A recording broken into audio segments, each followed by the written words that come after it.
Oh, what's going on, everybody? So nice. We had to run that back twice. 2-minute countdown. Thank you, guys. Welcome back. Another episode, Sons of Montezuma podcast, coming to you live on a Sunday night. Of course, it's Mateo San Diego, SD Sports Fiend, and Mike Tortola in the building, in the stream here. We're gonna get into a lot on the plate. Of course, the women's team wins a share of the Mountain West Conference Championship. And we're going to get into everything we need to talk about on the men's side. Guys, we want to welcome in Gregg Gottlieb to this episode, a big interview we're going to have eventually in this episode. So you guys stay tuned, and we'll get into it all in just about 2 minutes. Let's do this.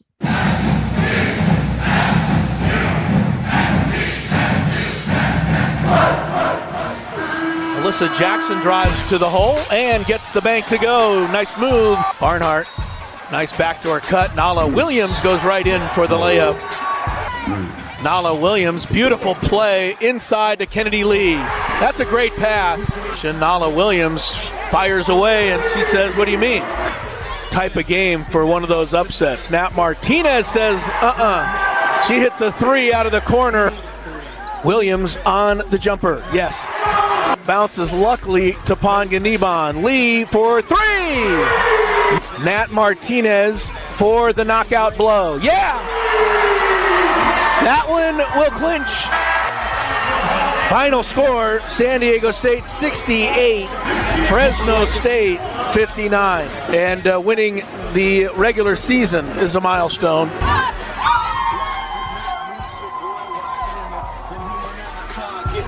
Mooney's. Bird with the block. Booth with the follow. Mostly man pressure out of the Aggies. And that's Bird with a long three. Bird into the lane. Whips it. Oden three. Got it. Dixon Waters, much needed for the Aztecs. Again here. They're comfortable doing it. Steiner off the screen. Open again. Three again. Good again. Passing lanes. One thing we haven't seen here in the second half is Magoon block. This is Booth. Colorado State. 5 in a row now for Ali Farokhmanesh and the Rams, and they take down San Diego State.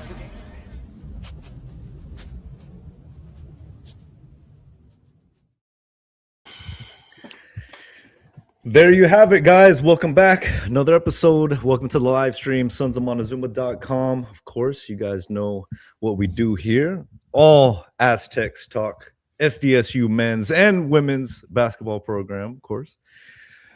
What's going on, guys? I'm welcomed by my co-hosts as regular. It's a little bit of a bittersweet episode tonight, but we're going to get into it all. Mr. Mike Tortola joining us from East Tahoe. Is it still dumping snow out there, man? What's going on? No. It was only dumping snow when I was down in San Diego when I left my family up here by themselves. So back, sun came out today. Get a little gymnastics meet this weekend. Got to hang out with everybody, and nice to be home. But I'm glad I got the chance to hang out with you guys and see you and get back with my guys down there.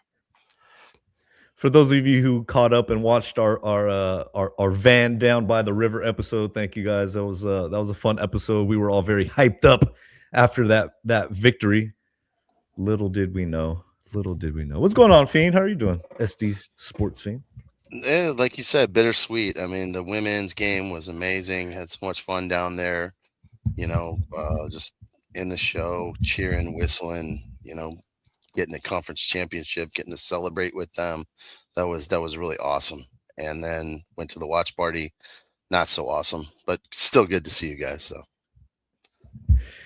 I don't know. Does that qualify as a watch party? I don't know if that qualifies as a watch party. If you're not celebrating, I don't know if that's a much a party. But we were celebrating the women's game. I got to get down there for the second half and caught that was actually a really good game. So first and foremost, shout out Aztecs. Women's basketball wins the Mountain West, a share of the regular season. Of course, we fully anticipate winning the full thing outright. But for them to cut down the nets, dude, you were there on the floor, Fiend. There's a lot we're going to get into in this episode, of course. Mike, visiting down with us this last week, and everything that's kind of ensued to get to this point. But man, the women's team, first and foremost, like we said in the opener, hopefully we're going to have assistant coach Gregg Gottlieb join us and get some insight into really just Aztecs basketball. Somebody that we know on both sides of the programs. But man, outright, Stacey Terry, coach. I mean, she's really, really elevated this program to a point now where, geez, I mean, they're getting top billing in the highlights. I mean, they're very impressive, dude. I'm glad I got to catch the second half of the game. You were down there making all that noise, dude. What stood out to you in this game against Fresno State? Because they gave it everything they got, but the Aztecs, they were just too much for them. They're too much for them. Yeah, you got to love the grit of this women's team. They came off a very emotional win against UNLV, and you could tell they were pretty exhausted. They were pretty tired. And I think Coach Terry Hudson talked about that in the post-game press conference of how exhausted they were, emotionally, physically for this game. So it was really tough for them to get up for this game, and they knew it was going to be a physical battle with with Fresno State, and it was close, for most of the game. But then just the clutch, timely plays at the end. You had Caitlin Hamilton hitting threes, getting to the bucket. Kennedy Lee, with three-pointer. Nat Martinez with some big threes late, and so that was the deciding factor in the game. And so, great teams know how to finish no matter what adversity they're facing. And Aztec women, we're seeing that night in, night out from them. That's a good word. Gritty. That was a gritty win. I was telling JK, what's going on, JK, in the chat. It's Nat Martinez, man. I mean, just some tough shots, gritty play from her. Of course, a team victory. We're gonna get more into the women's game. Like I said, hopefully we'll be able to touch base, and Mike, we'll get your thoughts on that a little later because we got our special guest. But first and foremost, off the top, congratulations to them. We'll dive back into that in a few minutes. But hey, it set me up in a good mood. I knew right afterwards we were gonna go watch the Aztecs men's team against Colorado State, guys, on the road. Of course, we've made that road trip out there to Fort Collins. Not the easiest place to play when they get that thing rocking. When the Rams aren't that great, okay, it could be a little solid, but not.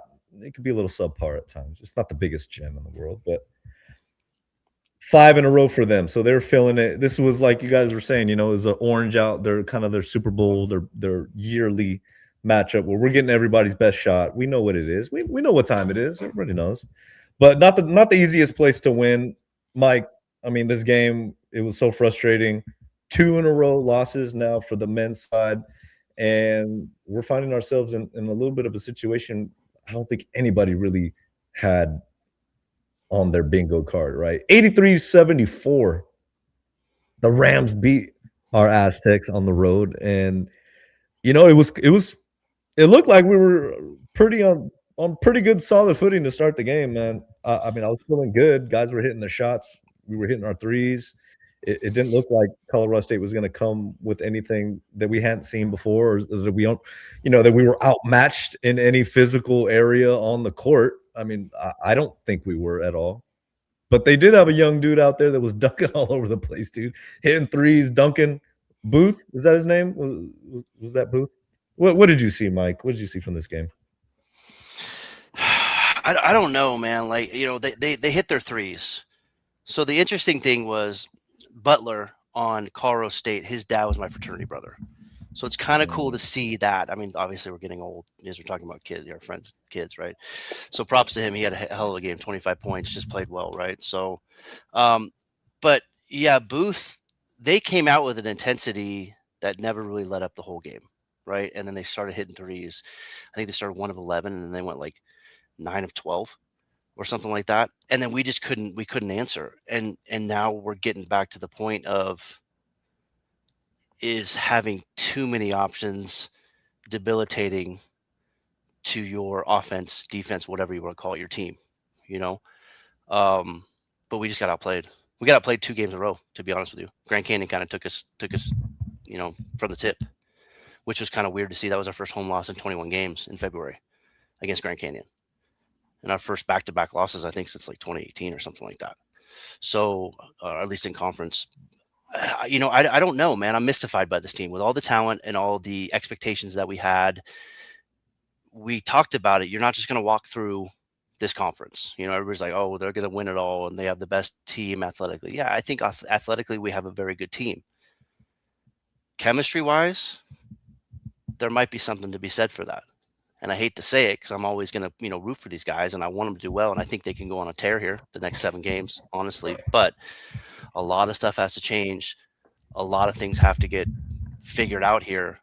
And you got Utah State coming here. This is a huge game. They're only 1 game ahead of us. So you win this game and then you go at Boise, or is it at New Mexico and then at Boise, whatever it is.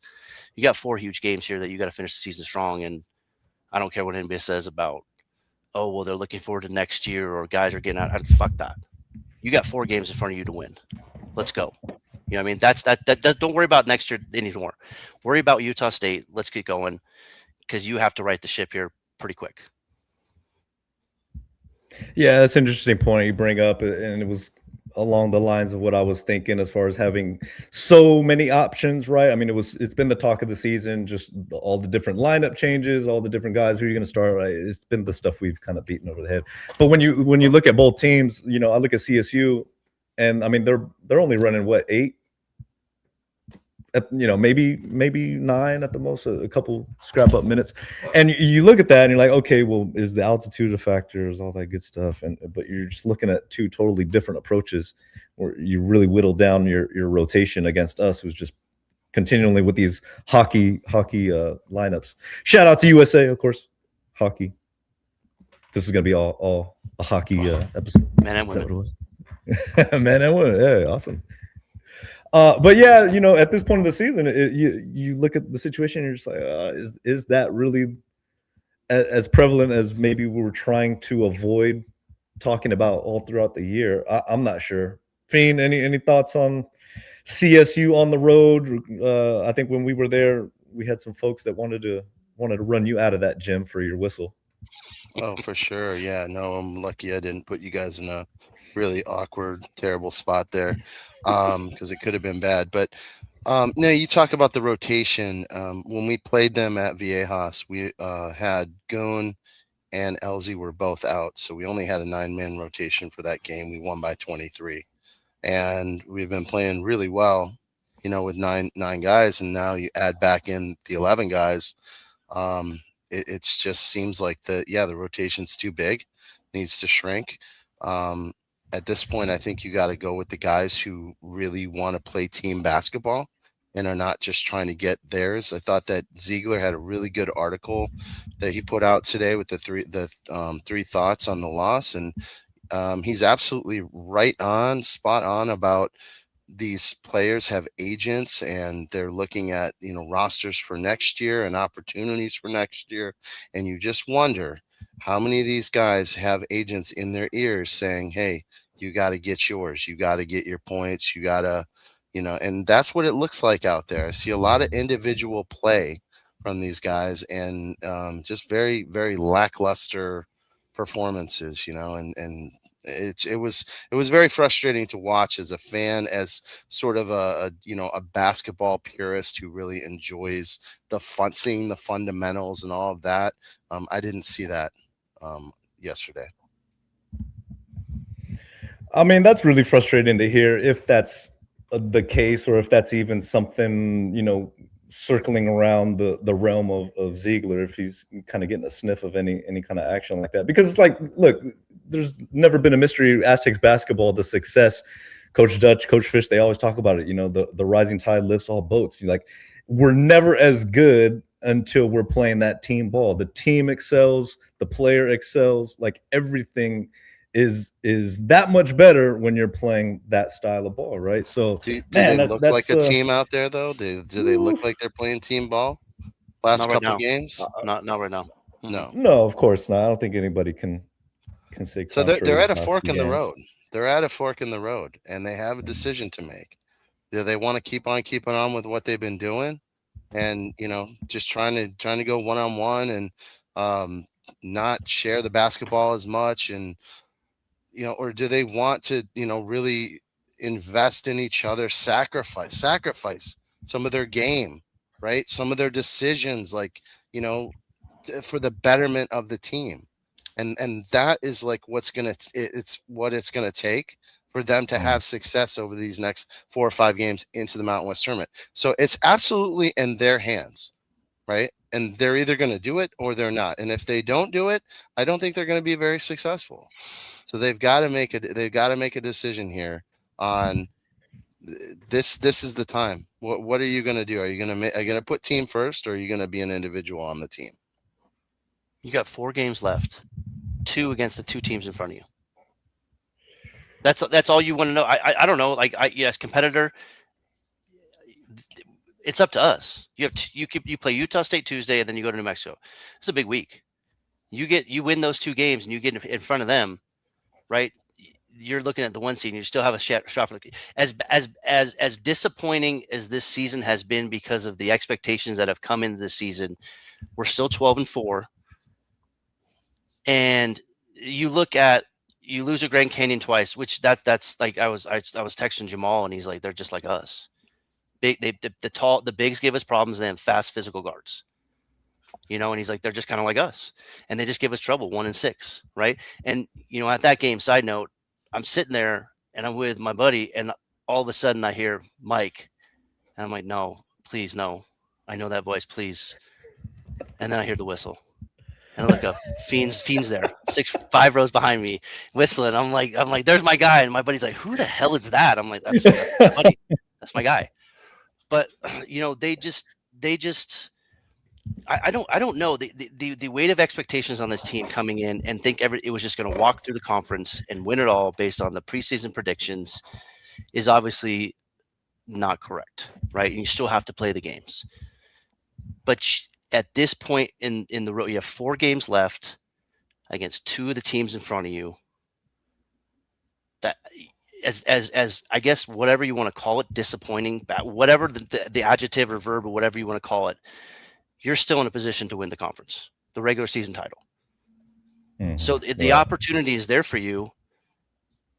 The opportunity is still there for you to do it. Are you going to do it? Are you going to take advantage of the situation? You only get 1 shot. This is it. This is the team. This might be a totally different team next year, but that's next year's problem. Right. Yeah. Yeah. Well, I mean, what we're looking at still right now, and New Mexico has crept up in the standings, as you guys saw. Now, I mean, that's unthinkable, right? But, that game in the pit is going to be tough. Everything they want to accomplish, this team is too talented. They could still go on a run. I mean, I'm not holding out hope on that, right? I mean, everything that they have on this roster, I'm seeing in the chat, I'm seeing it all. People want to point fingers, call out names. That's the last thing that really needs to happen is everybody just needs to be knocked down on that same level, right? It's not about so-and-so, so-and-so, so-and-so. Everybody's got to be either on that clean slate, one line, nobody above anybody else. And, play as a team. Everything they have on that roster is enough to make a deep run. It's just up to the individual to play as a collective team. It's tough, though, when you have like 3 or 4 guys who are taking the majority of the shots, and they take tough shots. And if you consistently take tough shots, you are not going to consistently have high field goal percentage that's going to allow you to win games. And you're going to have some games where you shoot really well, taking tough shots, and then you're going to have games where you just shoot your team out of a chance to win. I think in this game, though, it was more about the defense. Honestly, I mean, giving up 80-some points. We gave over 40% from 3. We had some real issues with the rotations. Some of the stuff we were doing too with the in the backcourt, pressing, and then they were just breaking the press and getting right up to the 3-point line, wide open shot, and they were hitting it. And so with a team that shoots about 40%, you just have to play them straight up and run them off the 3-point line. It's tougher said than done, but you can't give them extra opportunities when you're trying to trap, and they're able to easily pass out of it. So that was really frustrating to see for me, and just the overall lack of awareness, situational awareness, being able to understand when you're up, when you're down, looking behind you to make sure no one got behind you on the offense didn't get behind you. I mean, there's just stuff that's like it's unacceptable at this point in the season. They're making mistakes that they made early on in the season and then kind of cleaned up, and now they're making them again. And that just, you attribute that to a lack of focus. Yeah, the focus has been that's been the word that's been used quite a lot, And what did Coach Fish always say? Don't make me coach effort. That effort on the defensive side of the ball, Right. the loose balls, whatever. I mean, playing on the road, I get it. That's a tough one, but 2 games in a row, and this Wednesday, Utah State, even though it's at home, I mean, it's not going to get any easier. I don't have the stat. I need to look that up. Maybe in our preview article this week, we'll look it up. But, 3 in a row. It's been a while. Been a while since we've had to face that possibility, right? Probably 2018. I would think that when Kel was out, for those 10 games, remember? Why'd you got to bring 202018 up? Don't get Fiend started. I thought you were throwing it out the football for me. He doesn't want to hear it. He doesn't want us to talk about that. Here's the thing, I hate being, victory has 1,000 fathers and defeat is an orphan, right? I love Aztec basketball. I love these guys. I will root for them until I can't root anymore, and I pull for them, and we want them to see them well. And the frustration of, we know how good this team can be. We know how good these players are. We know how good of coaching staff we have. I don't remember the last time we've gone into a season with this high of an expectation, first of all, ever, and just not fulfilled that potential that we had. Obviously, the Final Four team, we knew we were going to be good, but obviously nobody knew it was going to be that good, right? But this team had, on paper, we've talked about the most talent we've ever had. You get Goon coming back. Now, he hasn't been healthy all year. X factor number 1, right? You get Bird coming back, and he's still stuffing the stat sheet and stuff like that. But then it's like they just haven't fully clicked, and if they click, they haven't continued to click. They'll click for a few games, and they fall off. But that also is, like we talk about, or everybody, like, look at Grand Canyon. They beat us by 10 at home. I mean, that was like, there was no energy there, I don't think, at the end. But then Wyoming goes and beats them, right? And then Utah State goes into Nevada last night, and Nevada beats them. Of course, I have all my UNR friends. Hey, you're welcome. I'm like, well, cool, thanks. I mean, that's what we need. Sometimes you have to have a little luck. But we're getting to the point here that 16-4 and 15-5 numbers coming into play to win the conference, like we talked about. So the opportunity is still there for you to win the conference after an unfulfilling year where everybody thought we were going to go undefeated. We all knew that was not going to happen. You still have a shot. We still have a shot to win the conference, and that is goal number 1 as a team for this basketball team. You still have a shot. Let's see what we can do. Goon is going to be interesting to watch because he's obviously got some health issues there, right? And unfortunately, that's just the nature of the beast with a tall guy and young kid still growing probably, and hopefully he plays well, but I wouldn't be shocked if he didn't play Wednesday night. Yeah. So Totally. it'll be interesting to see what happens with this team.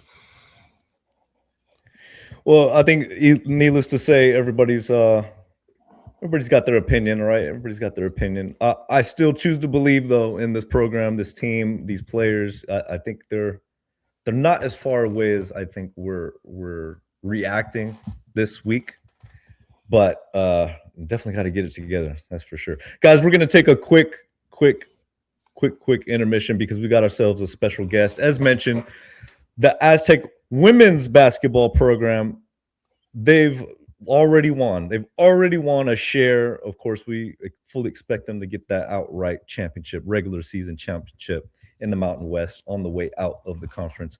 And we've got assistant coach Gregg Gottlieb joining us in just a few moments. So we're going to take a quick timeout and we'll be right back with him. So guys, stick around.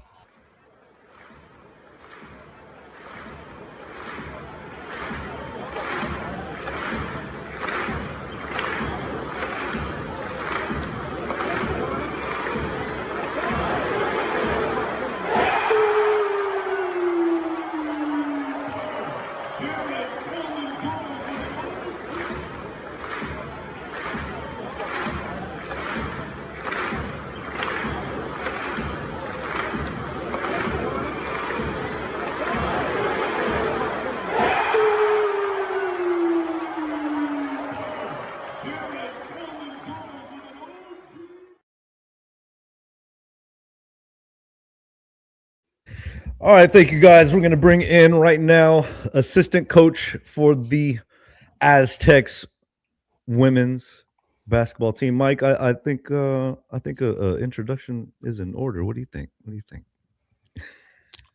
I mean, this is my guy. Family, friends for a while. I didn't get a chance to do an intro, so I apologize, Greg. I mean, like I've driven with his brother when he was getting recruited by UCLA, and then his dad and my dad were friends, and I would see him at the gym all the time at 5 a.m. And this is great hair still, like always. But this is one of my favorite guys. And when he was at State, I would see him all the time. And then he left and did his journey with Oregon State and Cal, and he's back with us now. So I'm more than happy to have him back, and welcome to the podcast. Let's go. Let's bring Coach Gregg. How are you doing? Welcome to the show, man. Hey, glad to be back. Dude, glad to be back. There he is. Hey, what's up, Greg? How are you? I'm great. How could I not be good? My team's playing well. The sun's back out. No more rain. Life is good. Good, man. My dad says hello, by the way. Awesome. Yeah. So we go way back. Back. Yeah, man. I remember when your brother drove us to he was getting recruited by UCLA, and we drove over there. That was a scary ride. It was a very scary ride. You're talking about riding with my dad? Yeah. He was riding with my dad was riding with your pops, and I was with Doug. That's what I mean. My dad was he had a reputation for not paying attention so much when he was driving. He was probably talking too much ball. Oh, I'll tell you what, it was a fun car ride. Yeah. I mean, there was a lot of laughs and stuff like that, and it was so. But obviously, glad to have you back, man. And glad to see you. Thanks. Love it, man. Well, welcome to the show, Coach Gregg, man. I've heard wonderful things. Of course, this team has got us excited, and having you back on the Mesa for the last few seasons. How does it feel to come back and all the success that we've been seeing? Tell us about the girls, the program. I mean, this is something special. Of course, you served many years in those first years with Coach Fish on the men's side, and now to see you here on the ladies' side. I mean, it really talks about how special these programs are on the Mesa. And and how to have you, right? I think how connected they are. I mean, there's a lot of history between myself and Justin, obviously, as well, and just there's so much overlap. I love my time at San Diego State. The first time around, I had a lot of firsts while I was here, and it was so fun to come back. And it's a great feeling to also, arrive at a good time. And I think we've done a really good job of kind of building the program the right way the last 3 or 4 years, and kind of a nice steady climb. I think there's some retention's been a big thing for us. After my first year, we had nobody in the portal. That was incredible in a time when there's so much of that going on. And then, we had a really good freshman class last year, and they've proven that as sophomores. And, I think we've added some of the right pieces, and, things just really have and we've got a perfect storm, right? Really good coaching staff, great players, and great chemistry, and really good leadership by Stacy. But when you guys, congratulations, obviously, on a share of the conference title, which will be the full title here probably in the next couple of games.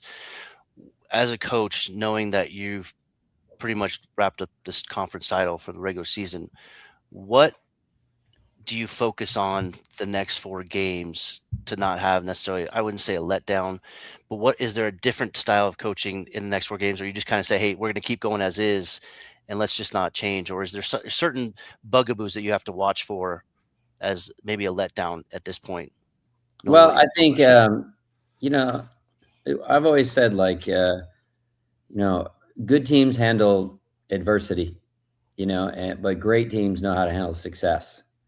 And so, I think this team has done a pretty good job of not allowing success to change who they are or our approach. That's been a big thing for us. I always use those Steve Fisher thoughts of the day too. It'd be, how do you eat an elephant? Just one bite at a time, right? So, to us, it's like we just got to focus on the next game, be process oriented, we talked about, habits over hype. And right now, if we just focus on our habits and not focus on the hype that we're getting when we get a little of attention, we'll be fine. But that being said, every one of these next few present a serious challenge. And so did Fresno. We knew Vegas and we knew the group would get up for Vegas, but Fresno presented a lot of challenges with the way they play defensively, especially put a lot of pressure on your team. And they play really fast and physical. So we knew that wasn't going to be, a blowout type of game. And so now we're going into Boise, who's really tied with Vegas for second place. And we played them so long ago, it was like another season. It was in December. And they're much better at home. So I think to answer your question is you just have to stay with the process. And I think that's been our focus all year long. I mean, man, I've had a lot of good teams I've been on. I don't know if I've had a team that's had a 13-game winning streak. So, that's really hard to sustain that success and then to keep it going. So, but that's the goal right now. Even we were a little bit unsure whether we wanted to celebrate on Saturday as a staff, but we felt like, these opportunities don't come up often enough that you can't make sure from the player's perspective, you really got to celebrate. Hey, Coach, congratulations, man. It's such a great season it's been so far. It's been a real joy to watch your team. And I was there on Saturday, and it's so great to be able to celebrate with the team. And, we haven't done that at Viejas since, 2013, I think, when the men won. So that was, really special. And so thank you guys for allowing us to have that celebration with you guys. This team is so connected. They play so unselfishly. I really love the chemistry between these players. But the thing is, you guys brought in a lot of players from the portal, right? You only had a few that came back. How were you able to get them to gel so quickly? I mean, you look at the men's team, they had so much retention, and they're having difficulty with that chemistry, but the women got it. How did you guys get them to be, playing like this and playing as such a team with so many new pieces that came in? Yeah, I think a lot of it starts with the culture and the group of kids that we have already in the program and the way they welcome the new kids. And I think that's a big step in the right direction. And they really welcome them. But we did have the core of our team. It was back, although I think Nala Williams obviously had a tremendous impact. So does Kennedy Lee. We've had a bunch of them that have really stepped up. But I think that was a starting point where they all just really liked each other. We had some unique things culture-wise. Last year, when we got done with the season, the girls for spring break, they all went to Hawaii together as a group. And I don't know anybody that at most teams, after you spent the last 7 months together, when they have spring break or vacation, the last thing they want to do is be together as a group. But they really enjoy each other. And again, I think they're very welcoming in terms of adding to the group and making everybody feel like they're a part of it, no matter what your role is on the team. And so I think that's been a big factor for us. Kennedy Lee, she's been impressive to me, man, watching her do her thing and be very versatile out there on the court. What are some of those transfer players that maybe kind of like an X factor? Would that be one?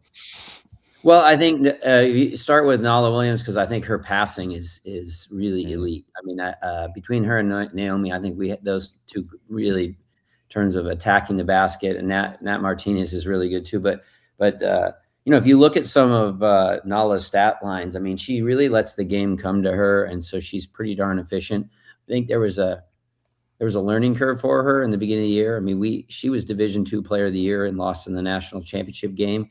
But her first college game, we're playing against UCLA, who might be the best team in the country. I said, you go from playing the best Division II team, now you got to play the best Division I team. That's a big jump. But if you look, I mean, her stat lines have been very impressive. But it's her passing and vision because our team can really shoot. But and we've taught decision making. That was a big thing. Was spacing and decision making was a big emphasis this summer with our staff and with the group. But there's got to be a willingness to pass.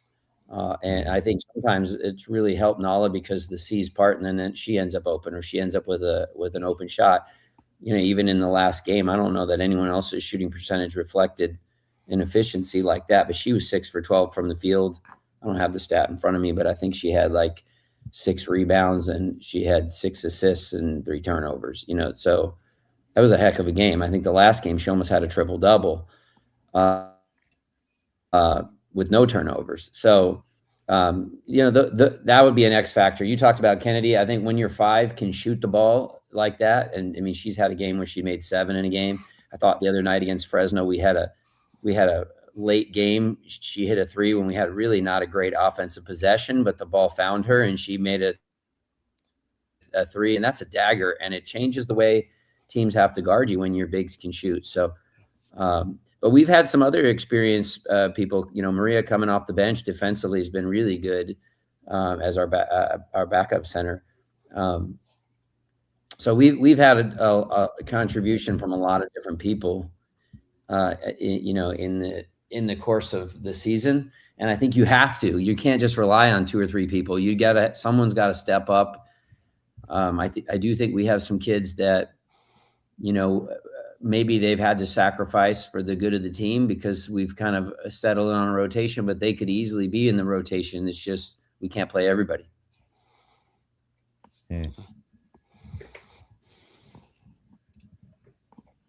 Sounds familiar. Tough decisions for every coach to make, to be honest. So, but and then tough for you to manage. These girls, I think, have done a pretty good job of. Yeah, I'm tempted to kind of have you spill over and talk a little bit on both programs because I know you have experience with both sides, but any parallels you can offer up on top of what you're already talking about? I don't watch the guys play as much as probably you guys do. I mean, because we're worried about our own team. Obviously, sure. I'm a huge fan of theirs. And just listening to you guys, the only thing I can tell you is having done it, especially I've been on the men's side for 25 years. What I can tell you is that whatever the perception of the league is in terms of how good it is or isn't, the games are hard. The teams are good you're playing against, and you're playing in hard places to play, and to be consistent and is really hard. And you just talked about, I mean, to lose to the Grand Canyon is a really talented team, and they've been inconsistent. My son's a student manager there for the men's team at Grand Canyon, so he's thinking, okay, we're back. And then they lost to Wyoming. Oh, well, I mean, there's a lot of good coaches, good teams, tough environments. It's hard to get yourself up to play every night. And so, my thing is, I think for them is all they got to do is figure out, like you said, they're close to they still got a chance to win the league. And the best thing that they're really good at is finding a way to win in the tournament. But we finished 4th. In 2002, we finished 4th, and we had one of the more talented teams in the league. And it took us a while to figure it out, and we kind of clicked very late. And I don't know if you remember this, though, in any of you guys, maybe Mike, but they didn't even have us in they didn't have hotel rooms reserved for us for the championship day because no one assumed we were going to be there. And we ended up winning. We had to actually, this coaching staff, we had to stay somewhere else because they didn't have rooms. And so we found a way to win. So I think right now, I'm sure these guys they'll figure it out. And the great news is they got a great opportunity to get a quality win on Wednesday. So, but most of the time, to be honest, it's really hard because I got to worry about how we're going to beat Boise right now. I don't want to get sidetracked, right? Yeah. Because I've been doing this 31 years. I've never been 16-1 in league. I've had some really good teams, been ranked in the top 20. We won the league at Cal for the first time in 50 years. We had we had some really good teams, but we weren't able to put it all together like that. And so right now this is a little bit about stamina in the season for every coach. You get to this point with your team, and everybody's tired, especially there's a mental fatigue to go with the physical fatigue. And so, and it's not just for the players, but coaches can suffer from that too. So, I think the bigger thing is, like I just said, it was one bite at a time. How do you eat an elephant? And right now it's like we got 2 weeks to make history. Mm. You wouldn't know it watching the girls. I mean, they're having so much fun out there, and that's a big part of it too. I would think, as long as you're having fun out there with your teammates that you really, really enjoy being around, right? I mean, all these things you said, that helps you sustain. I would think so many, every week in and week out. You always default back to your leaders, and I think Stacy does a great job of kind of keeping it light and fresh and knowing when to push and when to pull back a little bit. But I also think kids like Naomi Panganiban, I mean, Naomi is tough as nails, but I'll tell you what, she finds the joy in everything. And she's like a little kid sometimes, and it keeps everybody light. And it's a little different on the women's side. Sometimes we're warming up and I'm trying to figure out if we're ready or not, because we're having a good old time. This group, we tip the ball off, they're ready to go, and they find a way to get that starting group knows how to rev their engine right before the game. And it's just a different feel to find out if they're ready to play. But we've been pretty consistent with that for the most part. Coach, that Stacy Terry Hudson didn't have a whole lot of success at the beginning of her coaching tenure here at San Diego State, but has really just turned it around like the last, 3 or 4 years. And, consistent, I mean, getting over that hump of beating UNLV, which was such a tough opponent, and they dominated the Mountain West, and being able to beat them last year. And then, obviously this year, and winning the Mountain West regular season championship, at least a share of it. I mean, but the hope is it's going to be outright. But like, what do you attribute to sort of the change in this program, and in being able to, be successful and be winning to the point where they're at now? I think there's a lot of things that go into it when you're, especially first-time head coach, and but I think you could see a steady climb in the last 4 or 5 years, especially. And then you start to kind of, as you learn by doing a little bit, and then as you have some success, it starts to crystallize a little bit of what your belief system is. I don't think it would be out of speak either for me to tell you that I think she's definitely added a more experienced staff over the last, not just me, but before the staff, even right before me, there was some people that had some experience that they could bring to the table to help. People like Kelly Lewis, who's done a great job for us, Jason Glover, who came before me, who's now at Arizona State. And then she has some people that stayed with the program, like John Silver, who put his heart and soul into the program. But having that kind of experience to help, I think, but again, I think over a period of time, she's kind of figured out what her formula is, and some of it too. I think you have to kind of coach to your personality. One of the things I think Stacy's incredible at is most head coaches, they got so many things going on, and so sometimes they push the relationship piece with the players to everybody else. Hey, you got a good relationship with you. Can you talk to so-and-so or find out what's going on or whatever? And I think one of her favorite parts about coaching is those relationships. And I think that's really, in this day and age, with the transferring and the portal and all that stuff, and having that real genuine relationships with her players, I think that's really helped her a lot in terms of getting kids to buy in and play for you in a short period of time. So I think that's something that's undervalued, but I think she's really good at it. And I think it's really helped it.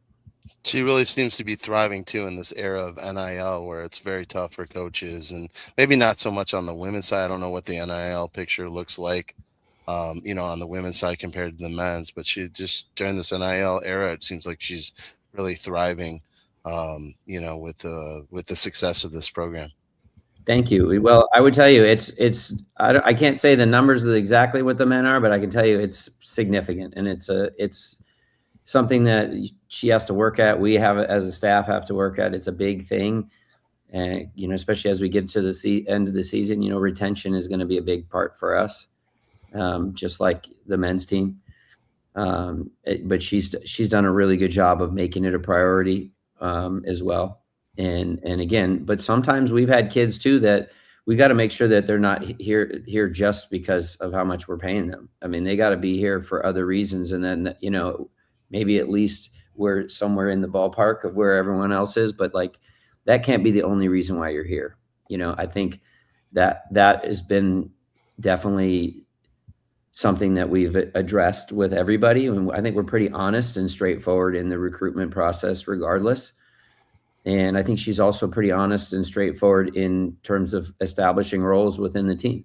And that's what I was saying about having relationships, because she has a genuine relationship with kids. So if she does something based on, hey, I make a substitution, or I play this person more or less, or this position or that, or run more plays for this person, she knows like, it's not because coach doesn't like you. This is just I got decisions to make as a head coach, and some of it's performance driven. And sometimes, like I said, like we have some kids that are really good players, and it's not that they're not good enough to play. It's just that we have a rotation right now, and it's kind of a winning formula. So we got to be careful with that. Speaking of relationships, I don't know if I've ever. So you were on the men's side for quite a while. Right? I think you ready. Pardon me? Sorry. No, go ahead. You bring more value than I do. I was just saying sometimes we've had those conversations with kids. Like sometimes like, hey, you in any other situation you'd be playing, but right now we just can't, and it's those are hard conversations to have, but sometimes you got to have them. And then others, what do we tell them? I always say is like the worst thing that happens isn't that you don't get an opportunity. The worst things that happens is if your opportunity comes and you're not ready. And so it's all about your mindset. And so that's the kind of thing that we try and keep all these kids, because on any given night, you may need someone else to step up, right? Yeah, always be ready. Speaking of relationships, how did you come back to state? So obviously you were on the men's side for quite a while with multiple teams, and then you jumped to the women's at Grand Canyon, right? And what went into switching from men's to women's, and then how did you get back here after Grand Canyon? Yeah, I was in between jobs during COVID, and Molly Miller, who's now the head coach at Arizona State, she and I shared the same agent, and he said, hey, would you be interested in going to Grand Canyon with the women? And I actually went there as I don't know what the title was. I think it was director of player personnel or something, but it was like doing the operations job. And this was October of COVID, and there's no jobs. So I said, you know what, well, why not I'm going to do this. It'll just only add value, and someone else to learn from. And I needed the basic things like health insurance for my family. And so that worked out really great. Molly and I became very close. I really enjoyed working for her, and it was great. My family's in San Clemente. And so it was always in my mind that I want to get back to San Diego. And the irony, I don't know if you guys knew this, but so Jason Glover and I were pretty close friends, and she hired Jason the year after COVID, so 2021. And so fast forward to 23, in the spring of 23, he called me and he said, hey, I'm going to go to Cal, and I suggested to Stacy that she hire you. And Justin and I worked together my last year at San Diego State, 2007. So, and we always had a good rapport. So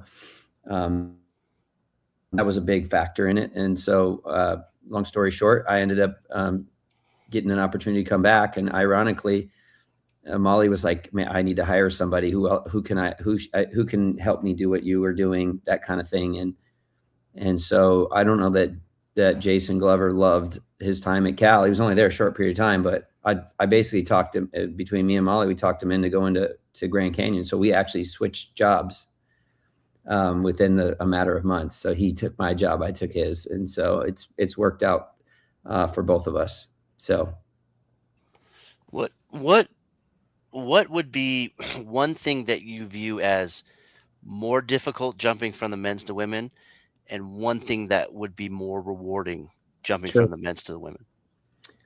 I think difficult with the women. Only thing that's really just on a simplistic standpoint, I think women definitely will share more than guys do. So you're really, if you say something to one of the players, you got to know that's everyone's will know about the conversation, whatever it may be, positive, negative, whatever. Whereas guys, you tell them something, they're going to bury it. The girls are going to the training room and they're going to discuss it with everybody. I'm generalizing, but I think that's generally the rule. But really, I think the joy that they have is probably, you guys were talking about it a little bit about the guys, and I can't speak on what they're dealing with. I just know from my experience, not just at San Diego State, but 13 years in the Pac-12,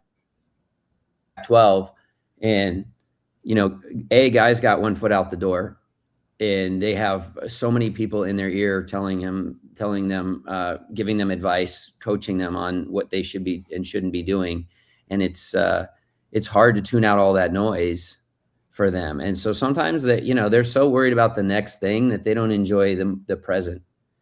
The girls, I think they really, what I'm impressed, they love the work just as much as the guys do. They love the work. I mean, I always say if the work is the reward, you're in the right place. And I think that's a real big thing for us with the group we have, that these kids love the work and they love being in the gym. They're getting rewarded, but it's not the same level financially. They're doing it because they love it. And but also I think there's a lot more joy in general, because I think they appreciate it. They appreciate each other more. They want to have a great student athlete experience. That part is at the top of their list. I think when guys look back, they look back and say, I wish I had that, or I did have that. But I think during the time, they don't really recognize that like the women do. And so I really appreciate that. It's just, there's just we have they're still very competitive. These kids are tough. I think I'm really proud of the fact that people are taking notice, because I think these girls deserve the recognition for the work that they put in and how much they care. And I think you guys that were watching the game, especially whether it's Vegas game or Fresno, you just see that level of competitive spirit they have individually and collectively. And you can't walk away going, man, that was fun to watch. That was really fun to watch. So. Yeah, Mateo and I were at the championship game last year, and I'm not. We saw you on the sidelines. I'm like, there's Greg, and I'm not a big holler guy from the stands, because I'm sure you hear it all the time and stuff like that. But that was, I'll tell you what, that was one of the funnest games against Wyoming. The back and forth. What was it? Was it double overtime, or was it triple? Triple. Yeah. I'll tell you what, that was the best thing that happened to us in Vegas last year, Matt and I. Yeah. And no doubt. But like I was telling Matt, I would see, I can't remember if it was Nat or someone. She was just bouncing the whole game. She was bouncing on the sidelines, just kind of and I was like, man, they look like they're having so much fun, just enjoying it. And it looked like the joy of the game was present in their body language when I was watching them, and I was like, that is what I would like to see in more athletics. Because at the end of the day, we all do it. We all love it. It is a job. It's still just a game. Yeah. And you go out and you play a game and you have fun. And it was like, it's fun to watch these guys. And like I was telling these guys, I've been watching it with, since Tammy Blackburn was down there in Peterson Gym in 93, 94. And to see that and how the program is first regular season title since 2013, I believe. Right. But the joy of that, watching that was just, it was magic, man. Like you can't teach that. No, and like you said, I mean, and I've been coaching for a long time, and I had some great moments. I could go through a laundry list of different ones that pop out of my head. But like you said, to win in triple overtime, like you think about it, like winning a championship in itself is incredible just to think about it. But think about a storybook ending like that. It's a triple overtime win. And side note, we were in the Wyoming game right before the end of double overtime, and I outsmarted myself and switched a matchup on a sideline out of bounds, and they scored on us without going into the whole minutia of it. But they took advantage of when I tried, and I outsmarted myself, and I was like, oh my God, I think I just cost us the championship. So, like all those moments matter, and thank God it didn't happen. Right. But, to have that kind of thing, to have a team that's capable of delivering on with the level of consistency we've had, like all those things have been incredibly fulfilling for our whole staff. Definitely too. It's been fun to watch, man. Does Tammy come around the program a lot, or do you get to see her much? Or she came and did a couple of our early games, and when we go way back, because she was doing TV games even when I was here 20 plus years ago. So she's such a great person, and she's been through a lot. So I'm always rooting for her and thinking about her, and I do think of her when I think of the Aztecs a lot. So yeah, she's a favorite, man. She's always, every time we would see her, is, hey, how are you? Just always happy and to see us. And obviously, we've been around the program for a long time with me and my family, and get to see him. And like we said, we see each other in the gym at 5 a.m. And you've probably kept it up better than I have, to be honest with you. But it's the relationships you get to have with people, and along the way, and they leave and they come back and stuff. And I was really thrilled when you came back, man, because I was like, we got a great coach coming back, knows the program, knows facilities, knows everything going on. And then obviously, Justin there too. We're really thrilled for you guys, and we're really happy for you guys. And 18-1 in the last 19 games is pretty impressive. And we're watching. I'm always watching on the phone or when it's on TV and stuff like that when I can, around gymnastics and work and stuff. But we're always rooting for you, and we're always happy for you guys, and we're really thrilled for the what you guys have accomplished this year.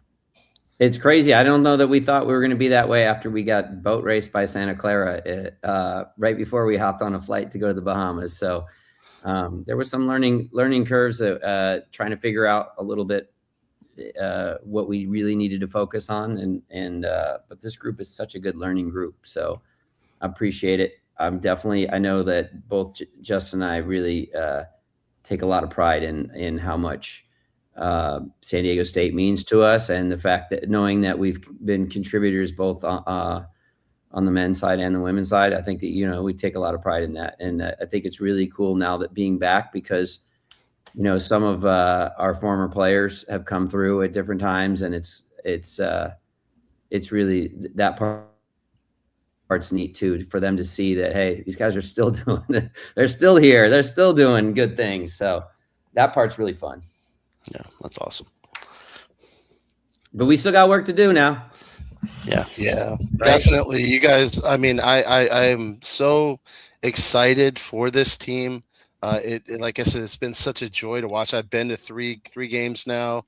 I'd like to get to more. Some of your games are like, in the early, like during work, and so I'm not able to get there, but I'm trying to get as many games as I can. And man, it's just been so much fun. And someone said, that they hit it on the head. It was like a palate cleanse, and you watch some of the men's games when they lose, and then we go watch the women's games, you win. And like, it's just it's just a great feeling. And you guys got a lot of potential to go run through that Mountain West tournament. And I think, you get a bid, you do some damage in the NCAA tournament this year.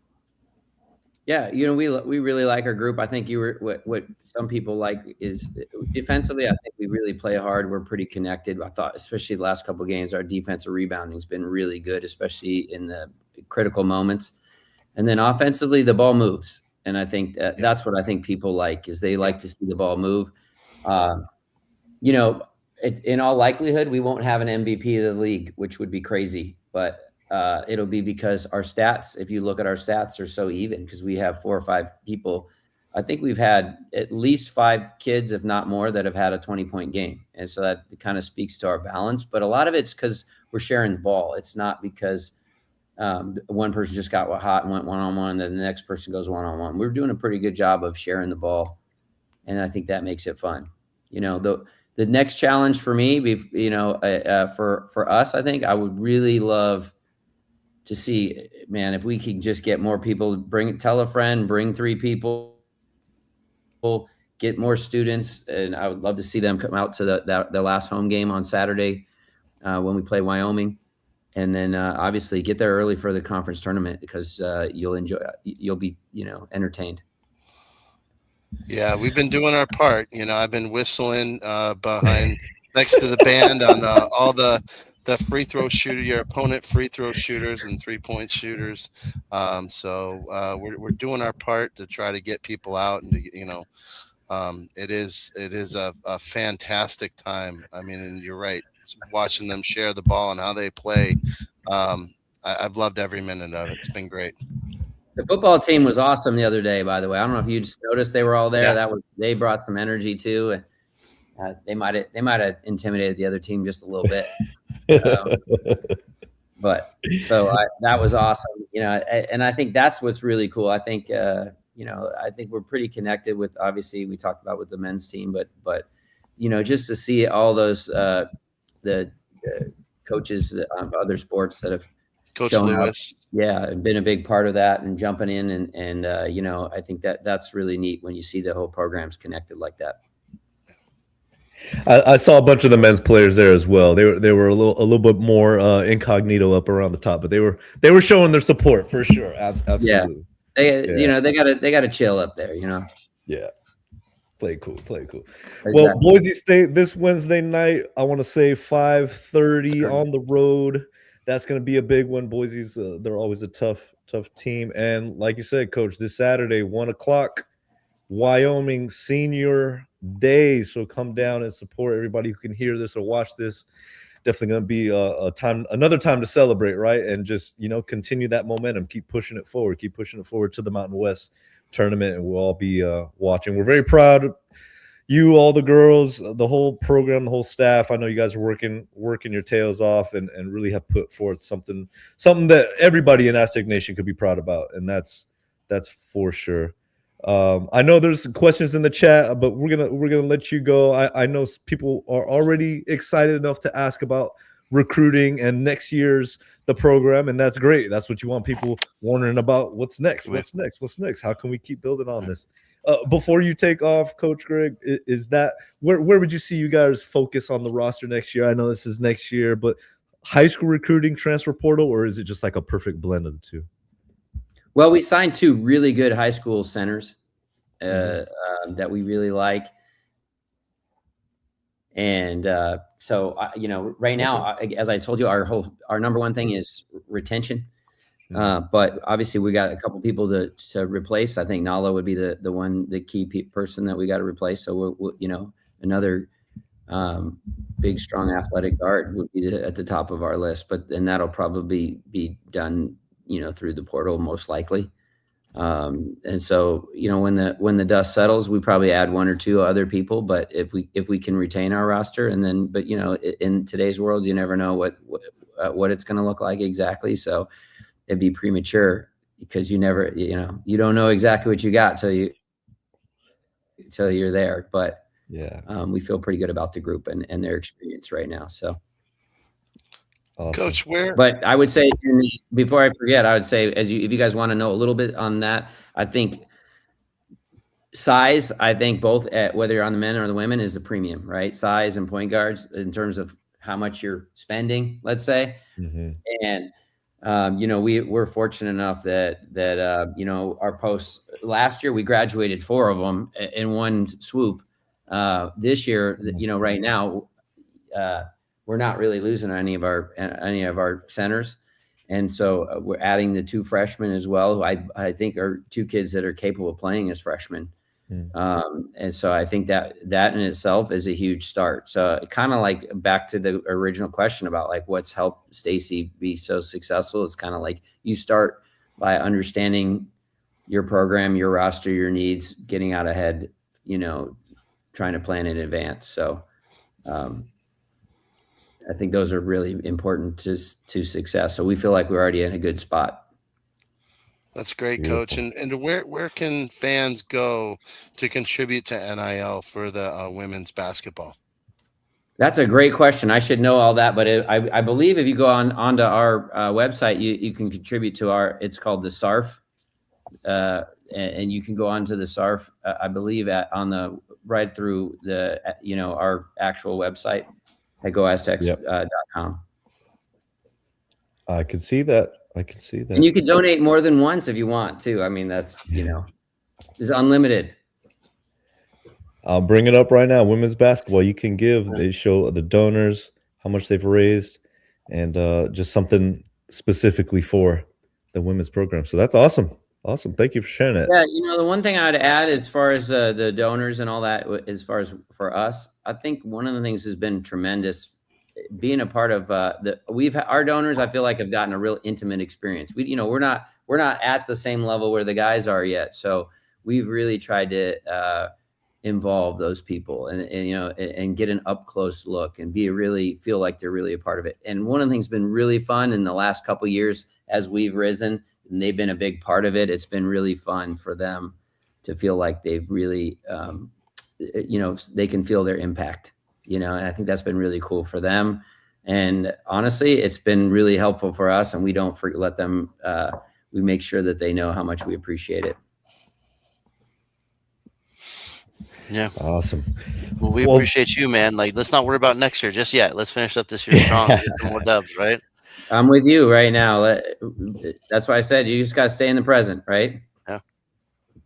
Tomorrow never dies, right? So thank you again, man. It's very, very nice to see you. It's been a long time. Tell everybody hello. Congrats. And again, it's just nice to see you again because I haven't seen you in a while. And I go back and forth with you sometimes on Twitter, not very often, but it's really good to see you again. Well, next time we see each other, next time, if you see me first, please go out of your way to come grab me. I will. And congrats to your brother, Doug, man. He's having a great year at Green Bay. Thank you very much. When he's not getting tossed out of a game or suspended for a game, he's doing great. You'll hear it from me every now and then. I always tell him, I give him some Steve Fisherism. You represent the name on the back, not just the name on the front. Yeah. He is fun. I'll tell you that. He is fun to watch. He's definitely colorful. Yeah, he is. Sometimes you got to stir the pot, So you got to stir the pot. I got a big brother him every now and then, though. I gotta bring him back around. So. Thank you, Coach. Yes, thank you for joining us. Enjoy the rest of your evening, and we'll be watching. Appreciate you having me. See you guys. Thanks for your time. Appreciate it. All right. Go Aztecs. Yes, sir. Oh, that was cool. Too cool, yeah. Coach and the women's program. Thank you guys so much for making that possible to bring Coach Gregg in, and I'm glad you guys got to ask some of those questions because thanks to the chat. Thanks to the chat for all the great questions. Yeah, that's he's a good dude, man. Like he's a real one, So I was always worried. I was always curious about that because I never really knew why he went to men's to women. So just a chance to get to see him again when you said, hey, we might get a coach. And then it was Gregg. I'm like, this is, another thing that just happens. You're like, okay, it's meant to happen. Right. And, just the relationships with them and his family and stuff and ours and stuff. And just to see him come back and be on the Mesa and just they're building the program the way Steve Fisher built the program. If you looked at him, or you listened to how he was saying that they're building the program, it's very similar to what they did with the men's, right? They have a good blueprint, and Coach Stacy is a great coach, and you bring in other great coaches, and the proof is in the pudding, is in the eating of it, right? 18-1 the last 19. They got beat by UCLA, who's, like you said, is probably the best team in the country. Santa Clara, and then you get beat by Penn State pretty good, and then you just go on a run. So there's something to be said of having fun and the joy of the game and just being, hey, it's a game. And like we talked about, like I said last year when we were at the women's game, that was one of the funnest games I've ever been to. Yeah. It was so much fun, and just to see the joy. And I wouldn't say that you have obviously the men have won more than the women. It just is what it is stats wise. But then you get to the women are starting to win games, win big games.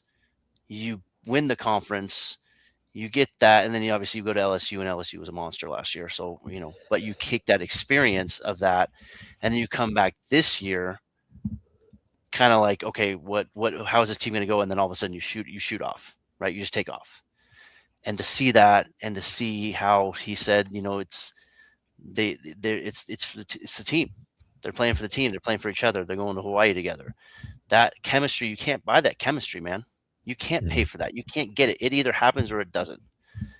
And it shows on the court with these young women. And it's fun to see them have fun. Yeah, and when you bring that up, you talk about the connectedness and them doing stuff together. It really reminds me of the interview that we did with Jamal Franklin and how he talked about, how they did everything together, and then that's what he really missed was that camaraderie and that brotherhood that he had on the Mesa. And so it's great to see that the women are having that similar experience, and that's going to live with them for their lifetime. Yeah. And the fact he said he said it, and Jamal said the same thing. He's like, I can't get that back. I can't get back the days in college back. And you want to see what's next. And that's kind of a good barometer of, I feel like maybe this men's team is what's next. Who gives a shit what's next? Why don't you worry about what's now? Yeah. Tomorrow you might not get tomorrow. Like Bill Walton said, everybody's day to day. You never know what's going to happen. So it's like, hopefully they can learn, just enjoy now. Yep. Because what's next is always going to be what's next. What's next is eventually what's next is now, but right now is not next. So, does that make sense? Does that make sense? Or is that like Rain Man stuff? But these women, I saw something in the chat about, do they kind of take the foot off the pedal? No, absolutely not. I don't think that's in their DNA. And all the Williams and Kennedy and all them and Nat and they're all they just look like they're having fun, and they look like they're having fun together. Yeah. And you can just see it, and that translates on the screen. You could they look like they're having fun, and like I said, at the end of the day, it's a game. It's a game to get to play with them. They'll have these memories forever. I don't know what the women's highest win total in the season is, but I would imagine it's probably getting close to those Tammy Blackburn 93, 94, 94, 95 teams, So I don't know if you got ChatGPT or whatever the new thing is for that, but I'm glad he came on the show, man. That's pretty cool to get him to come on. Obviously we've had Coach Lester, now we have Coach Gottlieb, and that's we're blessed and we're privileged to get the opportunity to talk to these guys. I think we're doing something. Yeah, we can be critical, but I also think we're doing something that's fun. I get to do it with you guys. We get to talk basketball, and I don't think those guys would come on if they don't appreciate and kind of like what we're doing. And so I think that's kind of a scratching our own back a little bit. You know what I mean? But couldn't be more proud of the team, the coaches, the players, the women, men too. So these are all our guys. Yeah, the men have hit a difficult patch. Yeah, we can be critical. Yeah. That's what life is. You know what I mean? If everything was easy, nothing would be, you wouldn't be appreciating it. So the women are on their run. Hey, how about we have the men and the women win the regular season title? That'd be pretty neat. When's the last time that happened? It's been a while. So let's do some first, man. And then let's have two good basketball programs that we enjoy and we love and we go to and we talk about. And like I said, I've been watching the women all year, and I thought they were going to be pretty good, but I mean, they're really good, and that's pretty cool. We can't ignore T-Mac's super. Thank you, T-Mac, for your giving your generosity, of course. Hey, it happens. Talking about the men's team, their success spoiled the fans. I plan to see this season through for better or worse. Congrats to the Lady Aztecs. And then he ends with an expletive F, Utah State. Thank you, T-Mac. Thank you for that. I echo those sentiments. Like you said, Mike, I mean, pick it up right off there. The men's team is on a rough patch right now. 2 losses in a row. Think about that, though. Going for 3, hopefully not, trying to avoid that. But you just think about the success this program has had to even be dreading that 3rd loss in a row. So, you put things in perspective. This program, men's and women's, like, it's exactly that. There's a lot of history, a lot of success, and this is what we're here for. We're going to ride it out. We're going to ride it out for better or worse. On the men's side, and Coach Gottlieb echoed this, like the women's side, it's a different animal, especially when you're talking NIL dollars, you're talking about player retention, you're talking about recruiting, all that stuff. It's a little bit of a different animal compared to the men's side because, I mean, the successes are very different. The playing rules, I think, are a little different when it comes to NIL and all that stuff, right? So it is a bit of uncharted territory for the Aztecs men's side, for Coach Dutch, for the program. So I think it's a little grace, a little patience, and let's see this team through, right? But one thing I also like what Greg said, I think, Fiend, you'll appreciate this. He says, they move the ball around. It's fun to watch.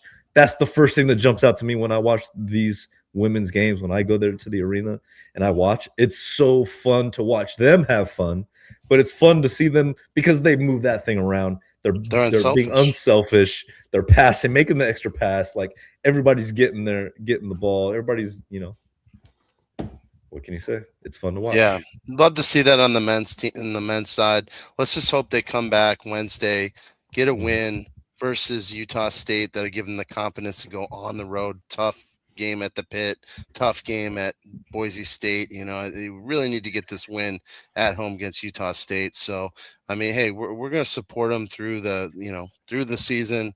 We love them. Yeah, we get on them when we see stuff that doesn't make us happy, but we still love them. And that's the thing. We'll always support them. I'm never gonna turn my back and walk away from them. So gotta get that Spain action. Bill says in the chat.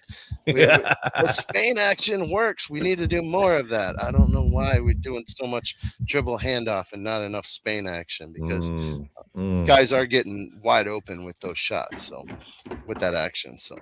And maybe we should be more critical, like some of the other Mountain West podcasts out there, as T-Mac is saying. We got to be more critical. We got to talk more trash. Maybe that'll change things if we just talk a little bit more trash. Talk harder. Talk trash harder, guys. I don't know. I mean, to me, it's like, obviously, I think going to Boise is tough, right? For anybody, but like, if they can win that game, the women get to 17-1 outright conference title, awesome, right? But we're also talking. This is the dichotomy of the men's team. This has been a tough season. This has been a rough season. We've been critical. We've been disappointed. We've been sad. We've been happy. We've been mad. We're 1 game behind first place with 4 games to play. Tough season. That's what we've now become. Is, hey, oh my God. We were just 12-2. You know what I mean? Like, and there's, I know what you're gonna say, but there's an air of like, we should, but like, we're still 1 game behind. Yeah, we've had a tough patch, but we're still 1 game behind, and we get to play the first place team on Wednesday and the second place team on Saturday.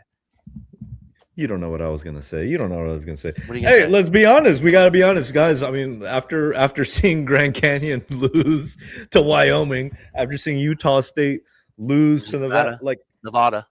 I asked Fiend, I asked you guys in chat, I was like, does this loss, does it make things any better? I mean, does seeing them lose make anything better? And you know what Fiend's response was?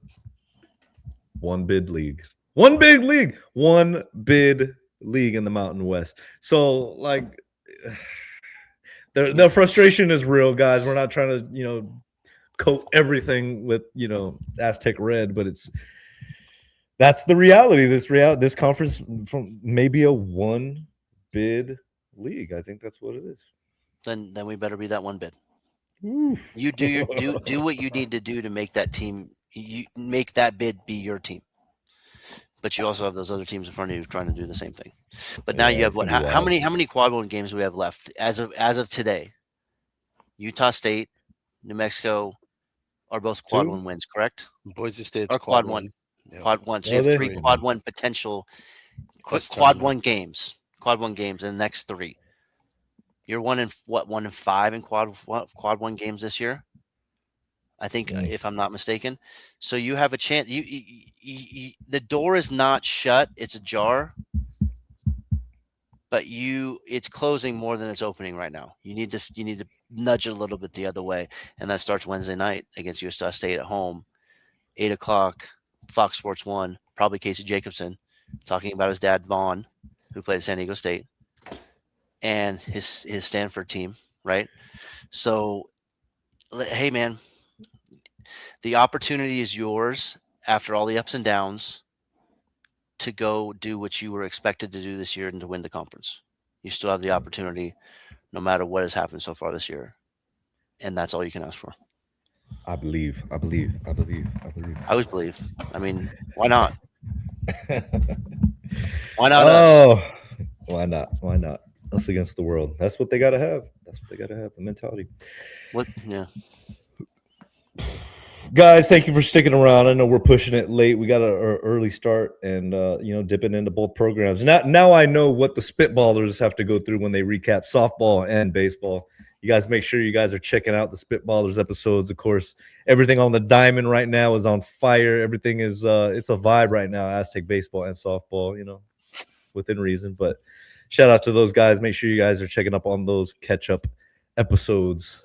Baseball, softball, and me and James, we got back in the lab. We did a little Pac-12 season schedule primer for some of you guys. Make sure you guys go watch that episode. We got a special interview coming up very, very, very, very soon as well.